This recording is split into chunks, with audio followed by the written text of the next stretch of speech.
Professionalism. What is it, and how do we define it? Well, a simple dictionary definition describes professionalism as the skill or competency expected of a worker. Now, despite this rather simple definition lies a rather complex history. An article from 2000 by researcher Ian Duncanson states, all signs of professionalism were part of the colonial enterprise.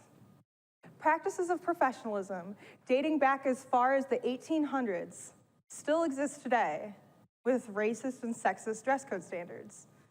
So, surely, maybe you know what it looks, or what it means to look like a professional, but what does it mean to act like a professional? And does this history still hold relevance to how we behave? A German psychologist by the name of Kurt Lewin in 1936 created a theory to better understand human behavior. He proposed the equation B equals FPE, meaning that behavior is a function of a person and their environment. The person is represented by internal factors, such as identity, history, personality, and genetic makeup. The environment can be represented by external factors, like where someone is, who they're with, what's happening in the world, and how they're treated. So what it means to act as a professional may also be discriminatory, because behavior is deeply influenced by culture and brain structure. Let me rewind a bit and paint you a picture of how I came to this realization. So there was actually a period of time in my life where I had lost several jobs back to back. Like, I got fired. And most who know me would probably be pretty shocked to hear that. And trust me, I was too. And I'll admit it, there was one time where I felt like I had deserved to be let go because I kind of lost interest and in return had some spotty attendance. But other times, I had a hard time understanding why, because my performance evaluations were so conflicting. Supervisors were telling me things like, you have such a strong work ethic, you always go above and beyond, and you're our best employee. But in the same breath, they would add comments like, but you zone out too much. You really need to sit still. But you make others feel uncomfortable. But you're a bit of an oddball. But you just don't fit our environment here. Or my recent favorite, why are you so awkward? I later found myself kind of go through an existential spiral with flashbacks to my elementary days of kids calling me names like weirdo, nerdy, and awkward. Those same kids were also the ones to argue with teachers as to who got to partner with me on assignments, knowing they'd get an A. I realized I was fed a very confusing narrative of being wanted for my abilities, but rejected for showing my true self. So the question of, why are you so awkward, I felt needed an answer. So as many medically anxious people would do this day and age, I turned to Google. And yeah, I know what you're thinking, not a great idea. But after reading past all the rare and scary possibilities, I came across an umbrella term called neurodiversity. It describes different ways people's brains can develop atypically. So maybe I had some faulty wiring. And then I read more, and I stumbled upon autism. The American Psychiatric Association essentially explains that autism spectrum disorder includes early deficits in social communication and interaction, restricted or repetitive patterns of behavior, and hypo or hypersensitivities to sensory input. I was so confused by this vague definition. But then I realized maybe it's because I didn't know how big the autism spectrum actually is, or that autism doesn't have just one look to it. So in order to increase my competency on the matter, I've read more. I found examples of symptoms like struggling with holding conversations, difficulties with eye contact, issues creating or maintaining relationships, hand flapping, an inflexible adherence to routine, hyperfixations on niche interests, picky eating habits, sensitivities to noise, lights, textures, temperature, and the list went on and on and on. I thought, this kind of sounds like me. So we'll fast forward a few months, and I referred myself to get tested. And what do you know? I was diagnosed with autism and ADHD. So finally knowing where my awkwardness was, what it was actually a product of how my brain was designed. And it was kind of relieving to hear. But then I became quickly enraged as I realized that the negative remarks I had heard over the years were really just a series of ableist microaggressions. I couldn't fix this stuff. I couldn't simply turn it off. And anytime I would even try to contain the awkwardness, I struggled even more. It was exhausting. Masking my symptoms to fit in with society was already a full-time job. How could I possibly sustain another? And perhaps I'm not alone with that feeling.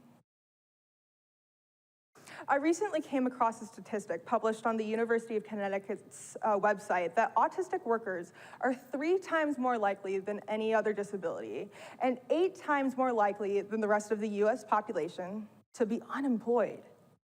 Now, I couldn't find much rationale as to why this was the case, but I do have a few ideas based on reviewing existing research, my own personal reflection, and the endless conversations I've had with my fellow neurodivergent people. Number 1, the Americans with Disabilities Act of 1990 was passed to legally protect those with disabilities from discrimination. Now, this was an incredible step in the right direction, but there's still a bit of an issue. If one does not have documentation of an eligible diagnosed disability or does not disclose that to their workplace, they aren't necessarily protected. As I said before, autism has pretty vague diagnostic criteria, which can make it difficult to understand, even in the medical profession. Additionally, going through the diagnostic process is a great financial barrier for many, as assessing can cost thousands of dollars. That being said, tons of people don't know or will never know if they're neurodivergent, so they may not be protected. Reason number 2, people with invisible disabilities, meaning those who don't show any obvious physical signs of a disability, are often misunderstood or not believed. When I first started to open up about being autistic, I had a lot of people tell me something like, "You can't have autism. My 6-year-old nephew has autism and he's nothing like you." This thought process often comes from a place of confirmation bias, meaning what you see is what you know. And what we know, as noted in a 2007 article by Mandel and his team, is that the majority of research on atypical brain development has primarily been conducted on young, white, cisgender boys. So that's all we see. Neurodivergent behaviors can present a lot differently in adults, women, people of color, and LGBTQ+ identities. Similar to Levin's equation, age, gender, and cultural factors all play a major role in how symptoms can be expressed, much how all behavior is. So, of course I'm not like your 6-year-old nephew, because I'm not your 6-year-old nephew. And reason number 3, I believe we're judging behavior and not work quality or ability. Think for a second about a job interview. It's all about first impressions. Now, we neurodivergent folks often struggle with things like understanding social situations or maintaining the focus, all of which gets quickly tested in a job interview. Noticing deficits like these assume that people like me make poor candidates for a position without even considering the skills actually needed for the job. It just seems counterintuitive. So, with these issues in mind, a lack of protection, a lack of understanding, and implicit biases, what can we do to resolve some of this neurodivergent unemployment crisis? I have a few ideas from my own personal experiences as to how we can start. Firstly, check your bias. We all have biases, whether implicit or explicit. It's just human nature, and it typically comes from a lack of awareness. But if we can at least know what the problem is, we can work towards erasing that bias. And that starts with doing your own research, not expecting us to teach you about it, although I realize that's what I'm doing right now. But we're exhausted from having these conversations. It happens on a day-to-day basis.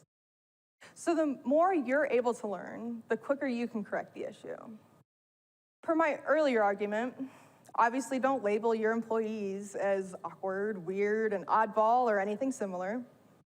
And don't ask, did you take your meds today? That's not your place to ask, unless if you're their doctor.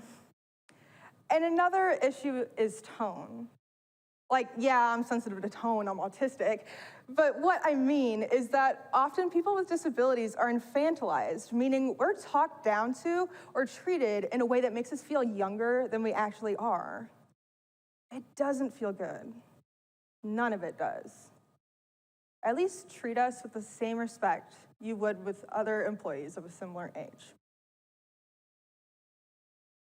Secondly, employers should ask what accommodations their employees may need in order to support their successes. Now, don't just do this for employees you know who have disabilities, but normalize asking this for all employees. And check in on this from time to time too, because needs always change.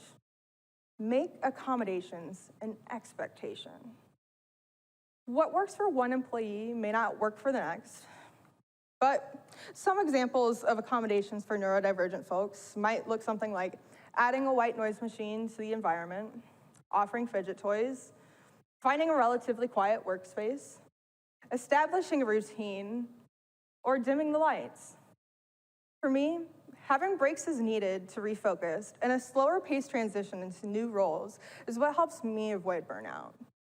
But from my personal experience, these breaks and a slower transition are what employers freak out about the most because they view it as downtime or wasted dollars. But that's not true. It's absolutely necessary in order to increase productivity. And lastly, I believe the most important part of resolving this unemployment issue is to acknowledge the advantages neurodivergent people bring to the table. A 2017 Harvard Business Review article discussing the competitive advantages of a neurodivergent workforce suggests that these inclusion practices can make your company up to 30% more productive. 30%! Why would you not want that? And compared to our neurotypical counterparts, us neurodivergent folks have some pretty unique strengths, like a strong ability to recognize patterns, pay close attention to details, hyperfixate on work we enjoy, great levels of creativity and innovation, and so much more. Neurodiversity should be viewed as an asset, not a setback. We have so many strengths to offer you if you just give us a chance. Anymore, my ultimate gauge of whether or not I can see myself staying at a workplace is if I can safely be myself. I got this idea after an incredible mentor recently told me before a series of interviews. Bree, if they can't accept you for who you are, then they don't deserve your greatness. And I think this is something we can all learn from. Sure, it might take 1,000 no's in order to hear a yes, but I'd rather feel valued than just a number. I think most would.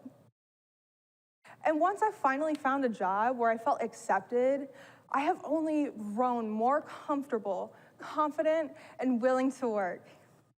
In those type of environments, I thrive and I want to stay. Most of us work for about 2/3 of our lives. We don't want to feel miserable for that long. We want to feel appreciated as professionals. There's that word again. What was once a trigger word for me, I now view professionalism as one's unique ability to perform a task while feeling appreciated for showing their authenticity. Thank you.